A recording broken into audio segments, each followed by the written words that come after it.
Hebrews chapter 11 and verse number 35. Women received their dead raised to life again, and others were tortured, not accepting the leave that they might obtain a better resurrection. We have seen that indeed women, majority, will have things done for them. I would imagine naturally that the person to receive the credit to their faith account for the rising, the bringing up of a child from death to life, for example, would be the prophet. I would imagine that it is that prophet that should own, that should take the credit for the faith that brought that child back onto life. But the name of the prophet involved was not even mentioned. Elijah, a famous person, was not even in Hebrews chapter 11.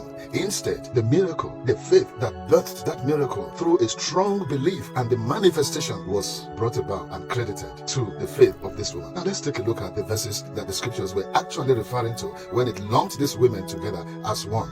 There's so much to pick here. So if we journey together once again to 1 Kings, you will find it very, very interesting. In chapter 17, beginning from verse 9, the brook just dried up. And the Lord said to Elijah the prophet, "Get thee to Zarephath, which belongeth unto Zidon, and dwell there, for behold, I have commanded a widow woman to sustain thee." Please mark that word, woman. The consistency in the use of the word widow woman in this entire context is amazing. The consistency throughout this chapter in the use of the word widow woman, or the compound word, or the phrase widow woman, tells us a lot of story. It's not just a woman. It's not about the widow. Why will God send a prophet to a widow for sustenance? A widow in those days is considered a very poor person. Why would God do that? Are there no rich, wealthy people right there? No, it wasn't just to a widow. You see, in the woman has been built the capacity to provide support, to provide extension and strength and grace. For he said, "I will make a help that is fit for you." He went on again to say, "She shall be called woman." The being of every woman is a latent and inherent capacity to sustain, to support.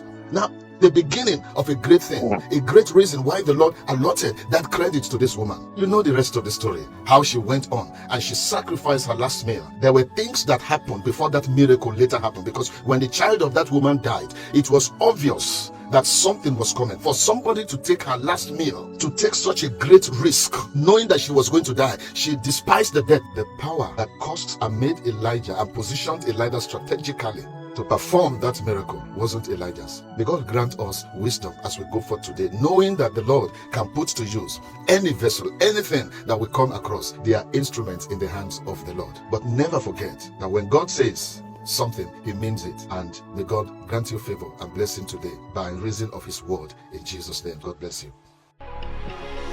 We trust you've been truly blessed. Follow us on our social media platforms. Subscribe to our YouTube channel at Possibility Assembly TV. You can fellowship with us at London, United Kingdom, Sunday's worship service, 10 a.m. to 12 p.m. at the Doctrine Settlement, 400 Salter Road, Rotherhithe, London, SE 16588. Join us online on Wednesday prayer service, 7 p.m. to 8:30 p.m. Friday's Bible study, 7 p.m. to 7:30 p.m. Daily wake up, 6 a.m. to 6:15 a.m. God bless you.